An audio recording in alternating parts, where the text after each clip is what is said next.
And welcome back. Do you want to do the intro? No. You do the intro. No, you do the intro.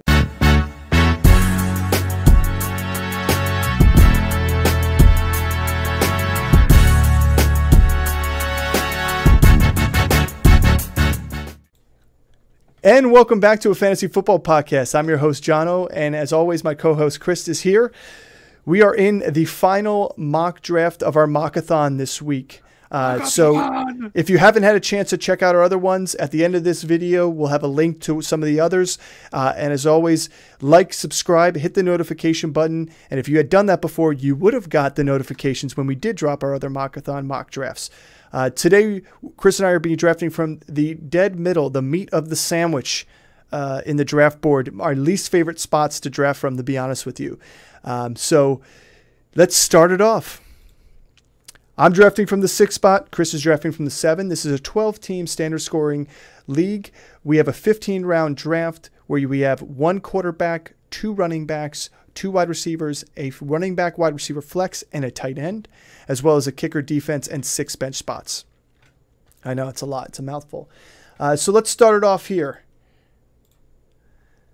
This is not my favorite spot to draft from, 6 or 7, period. Like even 8, like 5, 6, 7, 8. 5 in this year I like a little bit better, but yeah, and as you can see here, started off the same way as it did last draft. Pretty similar, pretty stock. You went with Tyreek at 5 last time. At 6 here, I'm going to go ahead and I'm going to go with Cooper Kupp, a guy who I think had he played last year, he would have been one of the top 2 wide receivers in the league if he played a full season. He was the top one the season before. I'm going to go with my wide receiver 1 right off the board at 6 and feel happy and comfortable.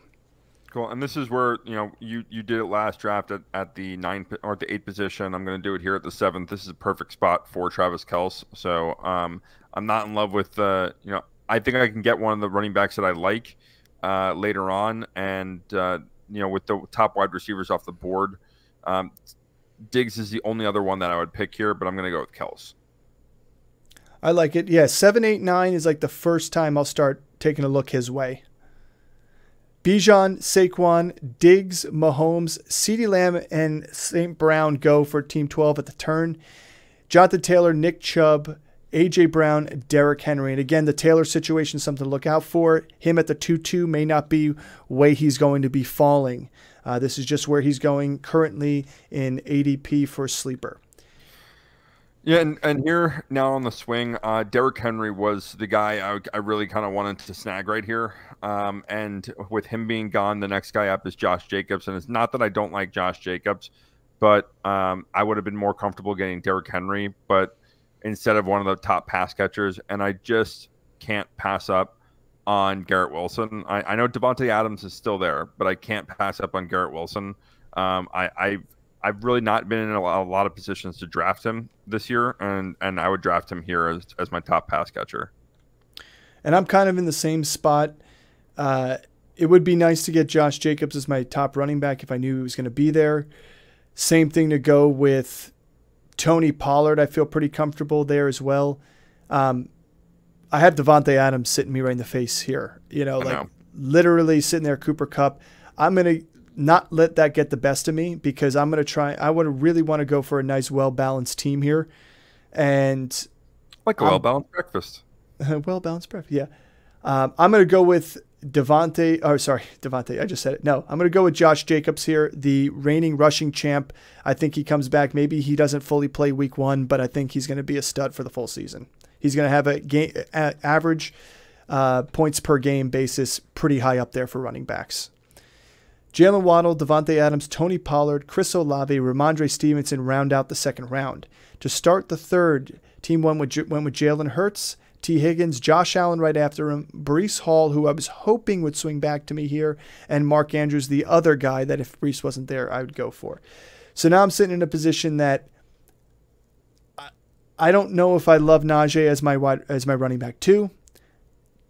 Travis Etienne as my running back 2. I do kind of like that.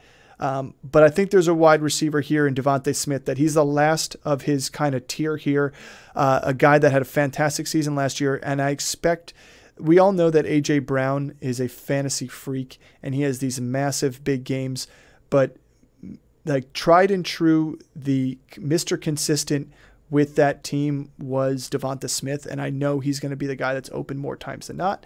So I'm going to take him as my wide receiver 1 off the board.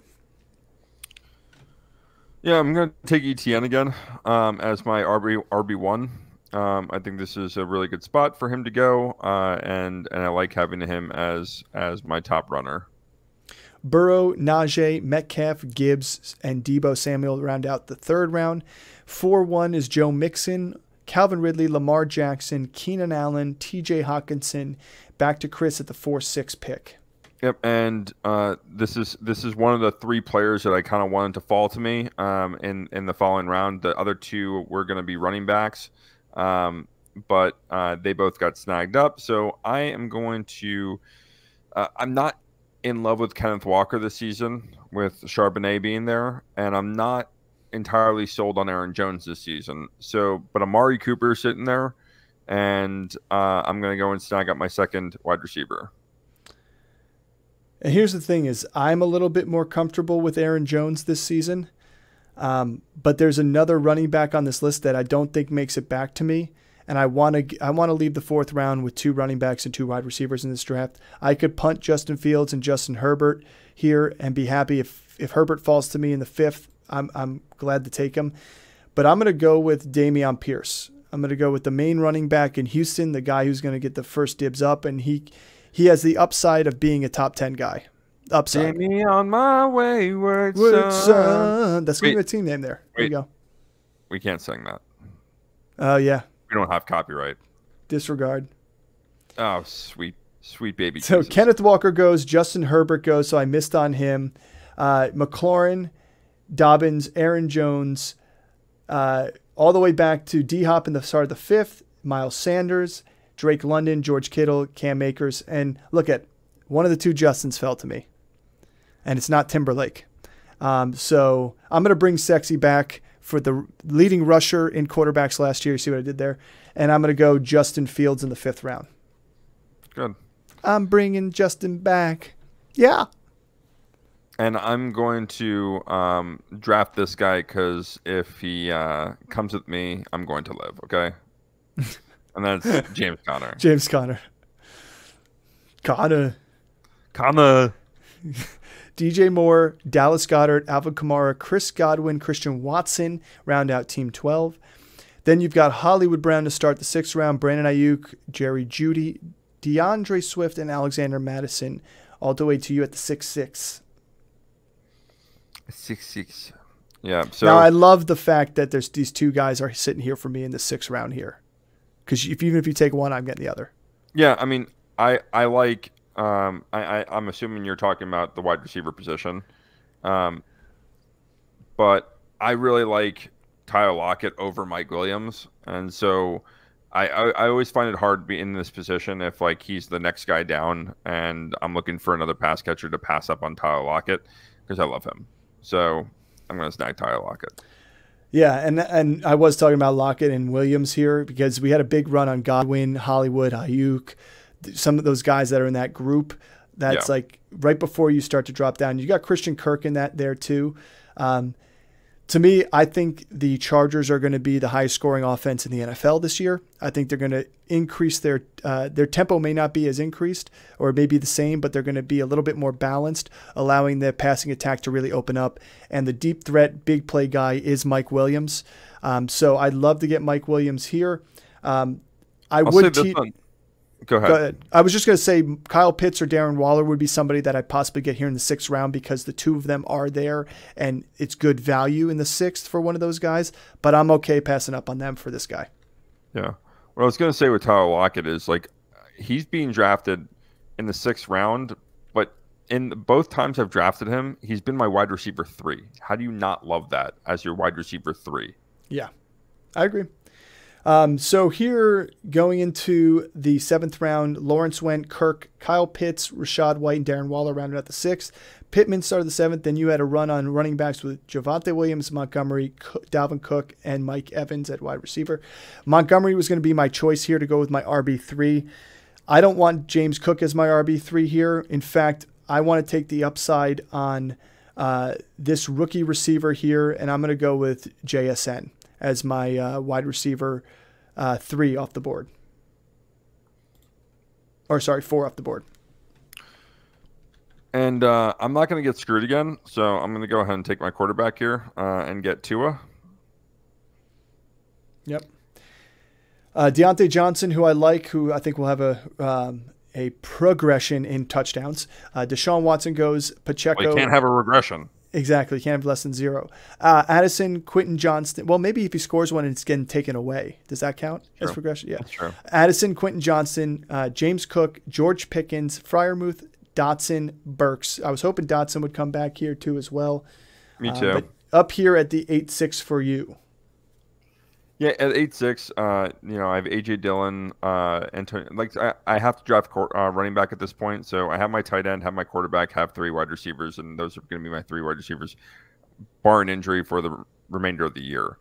But I have ETN and James Conner, and I'm really happy with my running back position, but I want to get some depth there. So this is a guy I've been drafting all across my boards. I can't draft him enough, and that's Zach Charbonnet. Yeah, that's who I was going to go there too. Like if you pass on him, and so sitting there looking at Dylan Gibson, Penny, Brian Robinson, all these guys, none of them scream to take him in the 8th. Like if I'm going to take a risk on somebody in the 8th, I'm going to take a risk on somebody in the 8th in my tight end position, and I'm going to go Dalton Kincaid, the rookie for Buffalo, who is just showing that he is going to be targeted often for that Buffalo's high flying passing offense. Now this is a situation that we said before. If you don't get one of the top guys, you are going to probably want to go with double up at this position. So I am going to try and get somebody a little bit later in this draft as well. But I do like Dalton Kincaid, and I know it's a rookie tight end, but I'm taking the chance on it. I like it. I don't want to, wait on somebody else to grab him. So Gibson goes after me, Brandon Cooks, Kadarius Toney, Evan Ingram, A.J. Dillon, Mike Thomas, Dak Prescott goes, Gabe Davis, Njoku, Brian Robinson. Again, I've got my total starting lineup here, so now I'm just working on the bench. And I didn't like the people before at the running back. I still don't love the running back. I love Khalil Herbert. I could go here and be my running back 3. It's hard to pass up on Zay Flowers here. It really is. But I already took Jackson Smith and Jigba there and that rookie receiver, so I am going to go Khalil Herbert right in front of your face. Well, you son of a bitch. Well, you took Charbonnet in front of me. Yeah, so this is, I kind of knew Jono was going to do this, so I would have been perfectly happy with either Zay Flowers or Khalil Herbert. I would have preferred on this team that I'm drafting if I would have had Khalil Herbert. However, that being said, I am not mad at all about having Zay Flowers on my team. Again, he's going to be my wide receiver 4 that I'm drafting. And he's going to be a wide receiver 1 on that team, in which we expect that offense to be gearing towards the pass a lot more with their offensive coordinator out of Georgia. Anthony Richardson goes right after that pick. Rashad Penny, Samaje Perine, Juju, Jamal Williams, Dalton Schultz to start the 10th, Devon Achane, Cortland Sutton, Elijah Moore, and Damian Harris. And back to you on the 10-6 pick. Part of me just wants to be like, what do you need? And I'm going to try to snag him right in front of you now. What do you think I need? How about this? Get into my mind. Tell me what you think I need. I don't want to. You don't want to be here. There's a lot of things going on up here you don't want to be a part of. So because of the injury risk with Tua, I am going to go and lock up a second quarterback here. And I have 2 sitting right there is Kirk Cousins and Aaron Rodgers. I'm going to go with Aaron Rodgers. This is the first draft I've drafted him in. I think he has an MVP candidate season. I don't care that I have Tua. If Aaron Rodgers takes off, if he takes flight, then I can start him every week. And that's where my mind was at. So if you got in my head and you didn't tell me, I'm not happy about that. I wanted to get Aaron Rodgers there at this pick for me because I do have Justin Fields, who, let's be honest, he's all legs right now. And if he does not improve in his passing game, he could struggle this season. And people could scheme the run, and then it may just be something that I'm going to have to jump on the waiver wire. I don't want to do that. And so there's still 2 guys. There were 3 guys total between Kirk Cousins, Aaron Rodgers, and Geno Smith that I would take in this position.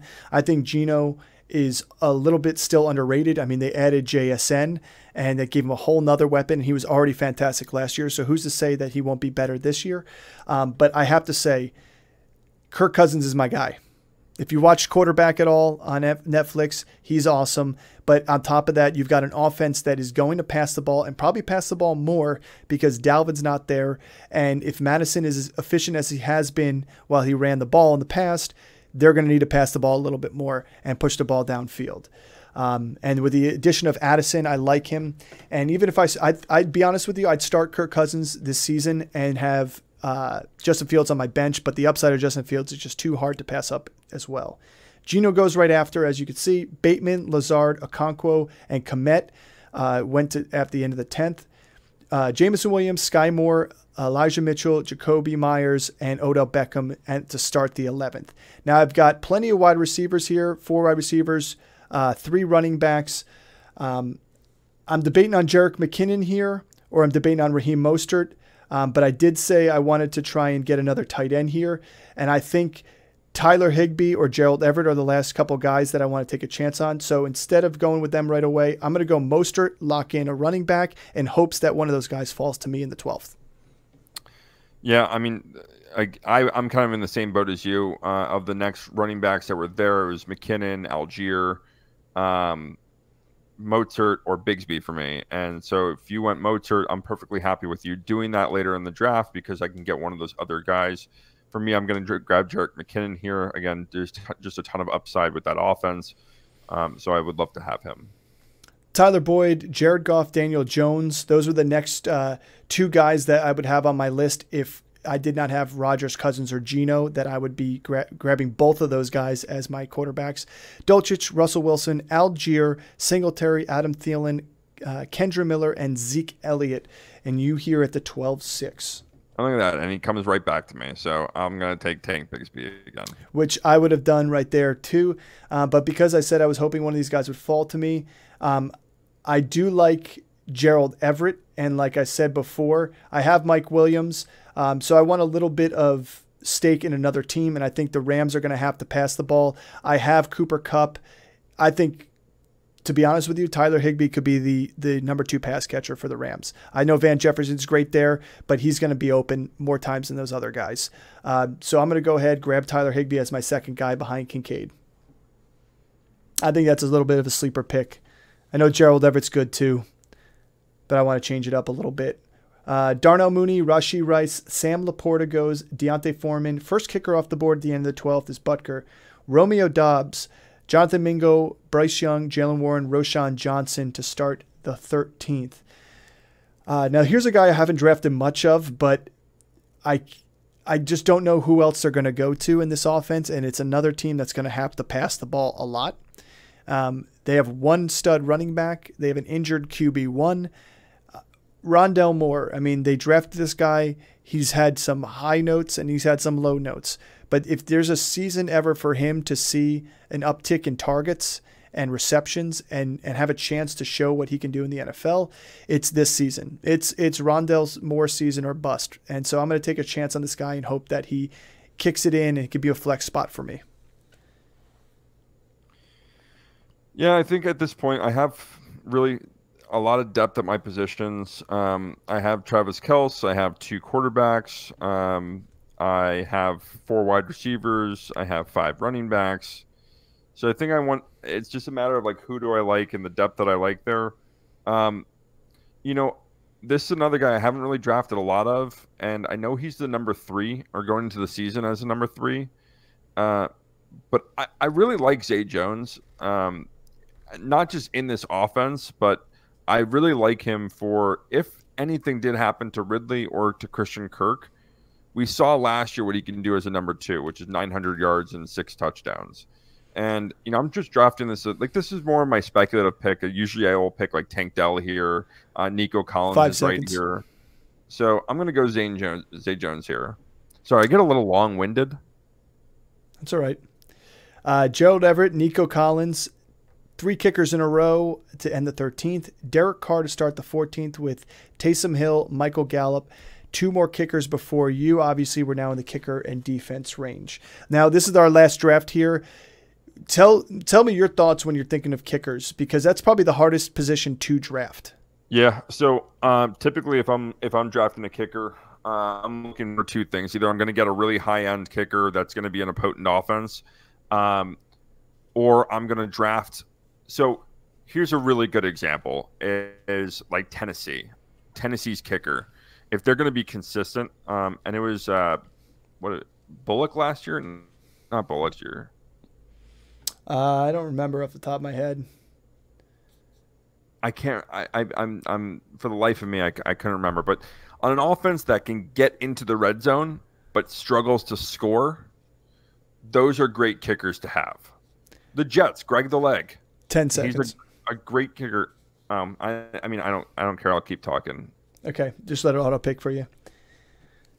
It's 10 seconds for you. I picked Young Wei Koo. Oh, I see. It was 10 seconds Young for me. Hope. I'll do it. Jason Sanders. I'm with you in that whole plan. Like, to me, Matt Gay would be somebody this year I'm going to be going for, because I could see Indianapolis being in the red zone. Plus, they play indoors, so you get an opportunity of an easier kick option, and on top of that, you can get yourself a kicker that they may not be hitting the end zone as often. So yeah, I'm not. I know a lot of people are like, they stay away or they stay indoors with indoor kickers. I'm not crazy about it. I don't care if your home team's indoors. You're going to play half your games outside, in other stadiums anyway. Sometimes I think the Saints actually play a whole ton of games indoors this season. Yeah. So like 2/3 of their games. There are some teams, but like those are offenses. Like actually, the Saints kicker would be a great option this year. Yep. Is Derek Carr struggles in the red zone, so.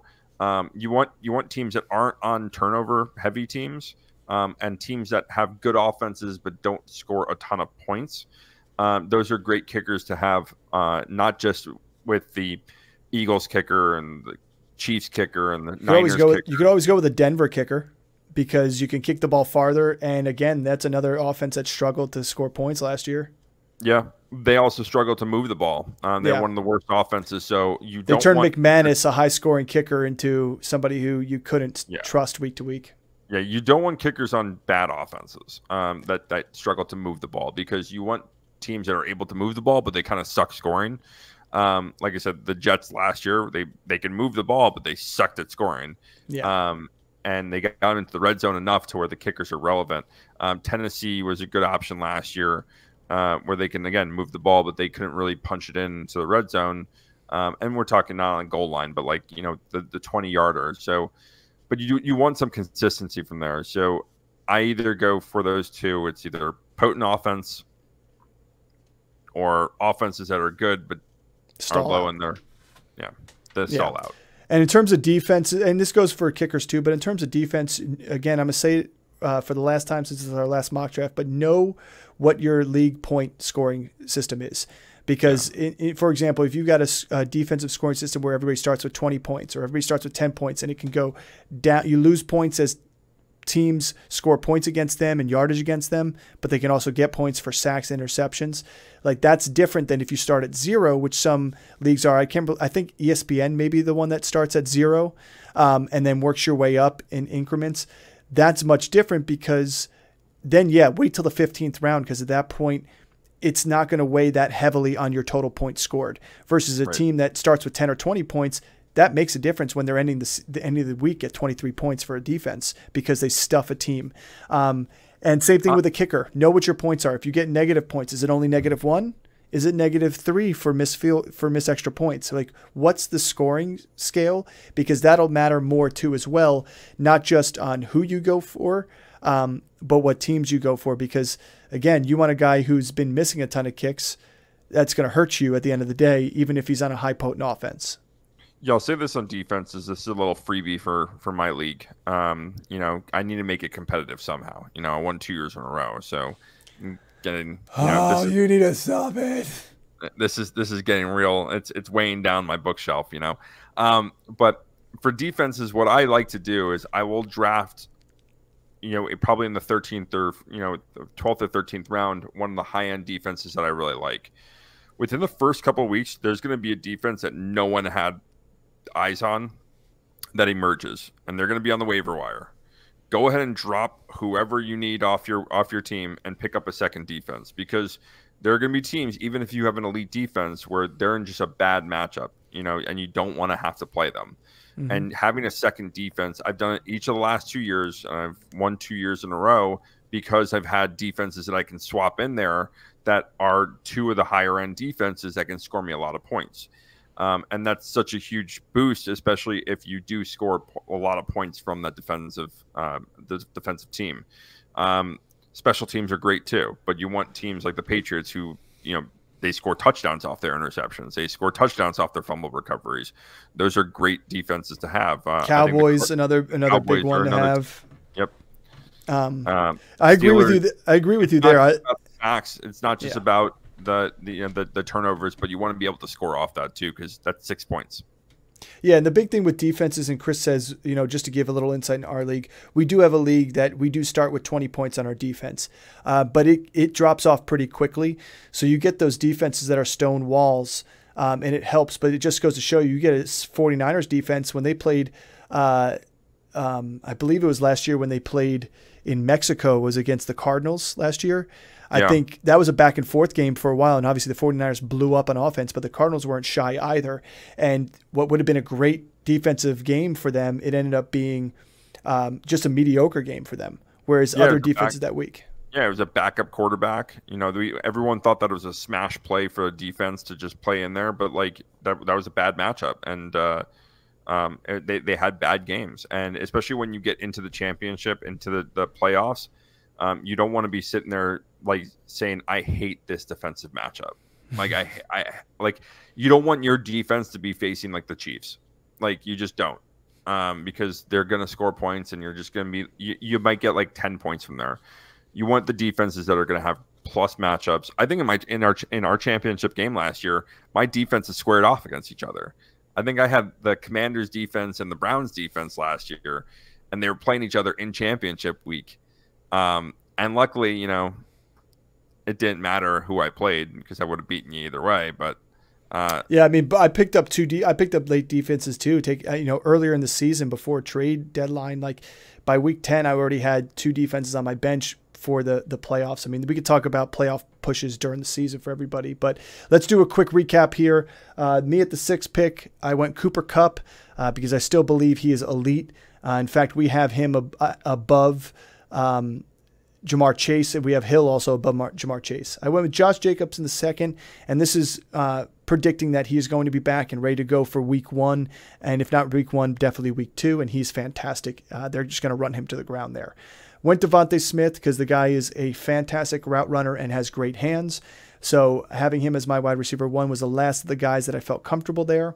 Coming back, I went with my running back 2 in Dameon Pierce, a guy who is going in the 4th round with somebody who could be 3rd, late 2nd round value, depending upon at the end of the season how he finishes. Afterwards, I took Justin Fields because, again, I was looking at one of those guys in the 4th round but wanted to get my 2nd running back. Justin Fields stayed and fell all the way to the 5th round. He would not have made it back to me in the 6th, and I took him over James Conner in that round, and I was happy to do so. Coming back in the 6th round, I took Mike Williams on the high-flying offense of the Chargers, that I again think they're going to be the high-scoring offense in the league, if not top 3. I took a chance on the rookie JSN in the 7th round. He's looked great in this preseason so far. Coming back in the 8th round, I took my first tight end, first of 2, and I took Kincaid. I went for pure upside. This team is a lot of pure upside. So I went pure upside on Kincaid, knowing that this preseason he's been fantastic, as well as in camp. Took Khalil Herbert in the 9th, Chris's favorite 9th round pick, because I wanted to just hinge my bets with those 2 running backs to have a solid 3rd guy option. Kirk Cousins to back up Justin Fields in case that ends up being a fluke from last year, which I don't think it will be. But he still needs to improve in the passing game, and Kirk Cousins definitely has that under wraps. So I took him, probably going to would start him week 1 here. Took Raheem Mostert, another solid running back option to bolster the rest of my running back on the offense. And then I finally took Tyler Higbee, a kind of sneaky sleeper tight end pick here that's going to have good volume options, and he's been pretty good, and Matt Stafford is going to find connections in the zone offenses as well as man. And then Rondell Moore is the last pick here. That was kind of a pick because I haven't had a lot of shares in Rondell Moore, and I've wanted to. I just haven't been in the position where I felt comfortable picking because there's been other people that I've liked there as well. And then obviously kicker and defense to close it out. Chris at the 7th spot. So in the seventh spot, after Cooper Cup went, Travis Kelce that's a perfect scenario to draft him. So I went Travis Kelce in the first. Swinging around the second, I really wanted Derrick Henry. He went the pick before me, so I wanted another pass catcher. I didn't really want Josh Jacobs at that point. I thought I can get more value later in the draft with running back. So there's a guy I haven't really gotten a lot of shares in, and I really wanted some shares in Garrett Wilson this year. I absolutely love him. If Aaron Rodgers returns to MVP form, Garrett Wilson will be one of the reasons he does so, and I want a piece of that. We've all seen what he can do with Devontae Adams, and Garrett Wilson is. Think of the early days of Devontae Adams in Green Bay. Third pick went Travis Etienne. Fourth pick, Amari Cooper. Fifth pick, James Conner. So at this point, I have my tight end, 2 wide receivers, 2 running backs. I am in the luxury position where I can kind of mess around and do a little bit of anything in the next couple rounds. So in the 6th round, it kind of swung back to me, and I could have went Trevor Lawrence, but Tyler Lockett was sitting there. And there were some other quarterbacks that I was targeting that I liked. So when Tyler Lockett in the 6th, grabbed Tua in the 7th, which I really loved grabbing him at that value, and I wasn't going to get sniped, again to not be able to get him. In the 8th went Zach Charbonnet. 9th went Zay Flowers just to spite Jono because he took Khalil Herbert right in front of me. In the 10th. Got my second quarterback because I do think if you draft Tua as your quarterback 1, you need to draft another quarterback. And you really should, within 2 or 3 rounds of that, grab another quarterback so you get someone that's very similar value of what Tua can do. So I went and grabbed Aaron Rodgers in the 10th, paired him up with Garrett Wilson if I ever need to play that matchup, especially if they're in a smash matchup. And then I'm rounding out my bench. So I go Jerick McKinnon, Tank Bigsby, and Zay Jones, just all for upside. I know this is 2 drafts in a row that I've drafted both ETN and Tank Bigsby. It's not because I'm trying to handcuff them. It's because I like both of their value independently. I really like Tank Bigsby. I really like Travis Etienne. I think there could be weeks where you could start them both. And then Zay Jones, another Jacksonville guy. This offense is going to be potent this year, and there's not a lot of great defenses in this division. And so I would like the best offense in a division where the defenses kind of stink. Then, kicker and defense. One question I did have for you is, we've done this is the end of the Mockathon. Who's the one player you can't stay away from? Like that. Geez. Every draft you seem to he falls into your lap and you're like, I don't want to avoid him. Yeah. I will say this is probably one of the more odd ones that I've had here. I'd say probably the one that I can't keep myself away from is probably going to be Zay Jones. I found I drafted him a whole lot. And then the other one too is Romeo. I take it back. Romeo Doubs is the one I can't stay away from. I was actually going to say that. I think Romeo Doubs is a guy that you've drafted more than anyone else that in the drafts that we did this week. Because his value is just so crazy to be in the 12th round. I know. I agree. I know for you obviously we made a laugh at it that Herbert in the 9th again value, like why, and a heavy rushing offense there, why? Yeah, the other guy I completely agree with you. I think Khalil Herbert has been the guy I drafted the most in all the drafts, but I think Zach Charbonnet, I think I drafted him 4 times. Yeah, you did. It's just really, really good value, and I really like what he's shown thus far. And I think that, again, the way they drafted Kenneth Walker last year was not to be the guy there. It was to be the second guy there behind Penny.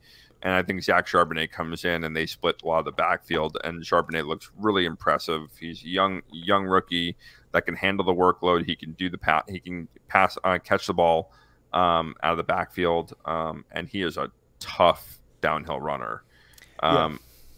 So those are the 2 I think that I just find myself drafting any chance I get. I think you could call those my guys, to be honest with you. Yeah, those at that point. My guys. I will say the one thing you talked about, drafting 2, and I know this is a longer episode, so thanks for staying in if you're still listening. But the Tua note, same thing goes with to me Justin Fields, and the same thing can go with Lamar Jackson, just because of the time that Jackson has missed. there's a great opportunity to grab somebody like Daniel Jones, who is so far down on the draft board, who had a fantastic first drive in his first preseason game this past weekend that he did play in. That starting offense looked pretty good. But he's going to have to run the ball because that pocket was breaking down. He scrambles really, really well. He's one of the better scramblers out there. And he looked really poised in the pocket when there, and he has some good options. If he can build on what he did last year, he's going to be a top 10 quarterback again. So to me, he's another one that if you don't want to take the pick of Aaron Rodgers in the 10th round like you did, he may not even be there. But Daniel Jones may be somebody that's sitting behind you, because if Kirk Cousins, Geno Smith, Aaron Rodgers are gone, or you're in a 2-quarterback league and you take Tua, Daniel Jones is a very good, viable option, because I think he's got the upside with the legs that nobody else down there has, to be honest with you. Yeah. So, well, thanks for tuning in to our last and final mock draft of the Mockathon. We will continue to give our advice. We got a couple episodes coming up prior to the start of the season. And then once the season kicks in, we're going to have all the content you need, from everything from waiver wires to starts and sits and sleeper picks for the week. So all the advice you need to beat your team and league mates. So thanks for tuning in. Appreciate it. Don't forget to like and subscribe, hit that notification button, and see you all next time.